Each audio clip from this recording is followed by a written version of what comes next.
எப்பயாலும் பாப்பாமார் அவங்களுக்கு உடுப்பெடுக்க கடகடையா ஏறி இறங்கி துவைச்சு தெரிஞ்சிருக்கிறாங்களா? கொஞ்சம் சிந்திச்சு பாருங்க. உங்க பாப்பாவை கற்பனை பண்ணி பாருங்க. உங்களுக்கு உடுப்பெடுக்க 9 கடை ஏறுவார். அவருக்கு பேமெண்ட்ல ஒரு ஷர்ட்டை வேண்டிட்டு வந்துடுவார். அவரை பத்தி யோசிக்கிறதே இல்லை. இல்லாம கூட எனக்கிட்ட நேற்று போனவர் நாளைக்கு எடுத்தது இன்னும் மங்கல்ல, அது அப்படியே இருக்கு, எனக்கு பிரச்சனை இல்லை பாப்பா, உனக்கு எடு அப்படி என்று சொல்றதான் பாப்பா. அவனை பத்தி யோசிக்க மாட்டான். அவன் தான் நம்முடைய தகப்பன். அவன் எப்பவுமே உங்களுக்கு வில்லனா தெரிஞ்சாலும் அவன் தான் உங்களுக்கு நண்பன். அந்த வாப்பா தான் உங்களை எப்பவுமே மனசுல தலையில சுமந்துகிட்டு இருக்கிறவன், உங்களை பற்றி சதா சிந்திச்சுக்கிட்டே இருக்கிறவன். அவர்கிட்ட நெருங்கி பழகுங்க. பாப்பா கிட்ட உங்களை மனசுல இருக்கிற குறைய சொல்லுங்க. பாப்பாவோடு பக்கத்துல போய் இருந்து பாருங்க. பாப்பாவோட கையை பிடிச்சிட்டு போங்க. பாப்பாவோட ஜும்மாவுக்கு நேரத்துல போய் பாப்பா பக்கத்துல இருந்து பாருங்க.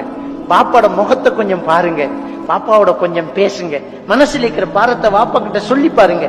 பாப்பாவோட கையை பிடிச்சு பாருங்க. பாப்பாவோட தோல்ல சாஞ்சு பாருங்க. அத போல ஒரு அழகான ஒரு நட்பு வாழ்க்கையில் உங்களுக்கு கிடைக்காது.